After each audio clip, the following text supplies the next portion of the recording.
Hello বন্ধুরা, তোমরা সবাই কেমন আছো? আমি তো খুব ভালো আছি। এই ভিডিওটা ছিল রবিবার। আমি যাচ্ছিলাম একটা বিয়েবাড়ি। বিয়েবাড়িতে ফটোশ্যুট ছিল। আমি একটা দাদার সাথে গিয়েছিলাম। দাদাটা আমাকে অনেকদিন আগে থেকেই বলে রেখেছিল। আমার বাড়ির সামনেই একটা পাওয়ার বল টুর্নামেন্ট হচ্ছিল, তাই একটু দাঁড়িয়ে দেখছিলাম। আমাকে সন্ধ্যে 6টার মধ্যে যেতে বলেছিল, তাই আমি বিকেল বিকেল বেরিয়ে পড়েছিলাম। আর লোকেশন ছিল সাঁকরাইল। সাঁকরাইল ঠিক না, সাঁকরাইল থেকে অনেকটাই ভিতর দিকে গঙ্গাধরপুর কলেজের কাছে। তাই আমি ঠিক করেছিলাম বাইক নিয়ে যাব। তাই বাইক নিয়ে চলে গিয়েছিলাম নলপুর ক্রসিংয়ের কাছে। নলপুর ক্রসিং টপকে পানিয়ারা দিয়ে হয়ে আমি চলে যাব।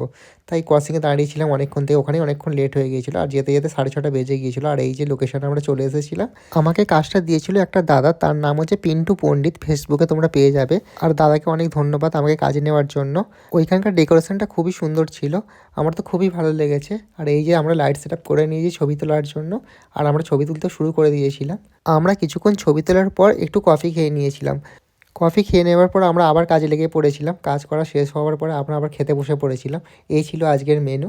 তোমরা যদি কোনো কিছু অনুষ্ঠানে ফটোগ্রাফি করতে চাও, তাহলে তোমরা ফেসবুকে পিন্টু পণ্ডিত কিংবা পণ্ডিত ফটোগ্রাফি পেজ আছে, ওখানে তোমরা যোগাযোগ করতে পারো। এরপর আমি বাড়ি চলে এলাম, তখন বাজে রাত 12:30। আর আমার ভিডিও যদি তোমাদের ভালো লেগে থাকে, তাহলে একটা লাইক আর কমেন্ট করে দিও। Thank you.